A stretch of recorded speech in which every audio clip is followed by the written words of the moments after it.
Were you a big drinker with the Nature Boy? Nobody's a big drinker with the Nature Boy.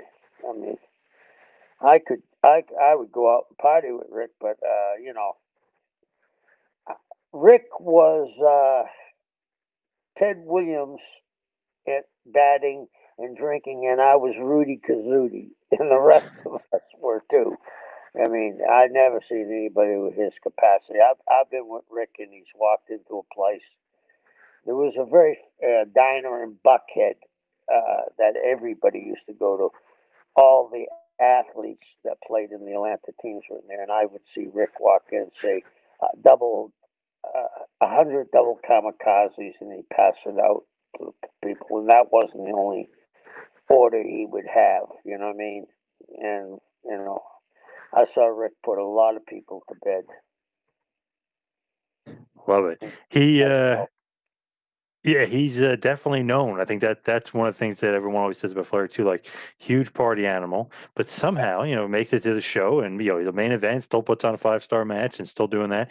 What do you think about like other people like around him and kind of having to deal with him? Was that a hard thing to do, or is it much more fun and playful?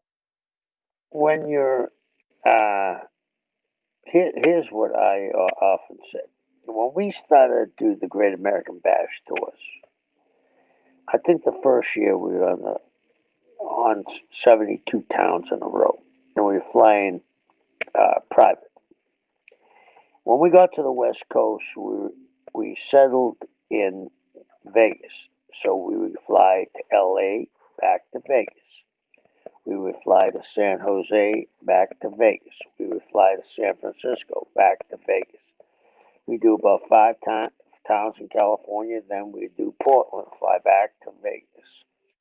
Seattle, back to Vegas. Spokane, back to Vegas. Tacoma, back to Vegas. And what happened was, it was a constant thing, and it's like being on a record player, John. You don't know, you're just going along with it. And I remember the last day, I think we were in Kansas City, and people were so tired and they were just falling apart. And we had a day off getting into Kansas City because it was the last day. And during the trip, everybody's laying back and they're exhausted.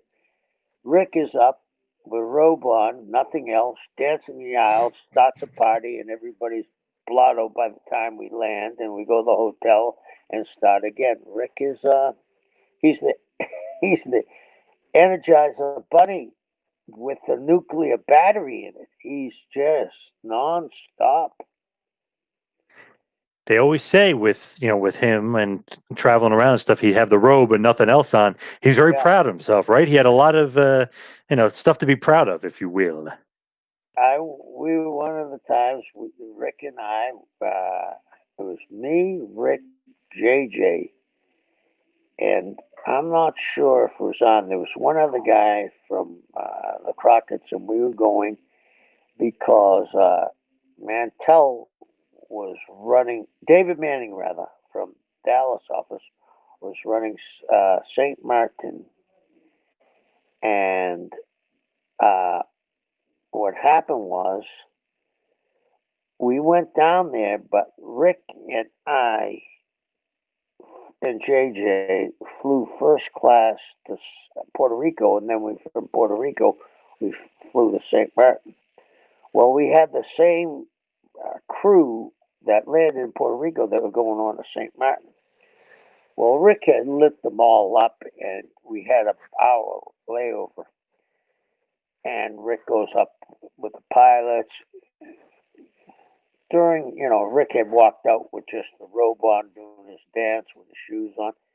While we're sitting there, here comes the pilot with the robe on, naked too. I thought, oh God, man, this guy's going to drive us over the Bermuda Triangle. You know, there's a pilot naked dancing with Rick. I'm thinking, oh God, man, there's no stopping Ric Flair. Thank you for watching the Hannibal TV. Please like this video if you enjoyed it and click the subscribe button to not miss any of our latest shoot interviews, match videos, or news updates. Support us on patreon.com for $1.99 a month to watch our full shoot interviews ad-free and help our channel grow. Follow us on Twitter at the Hannibal TV for instant updates.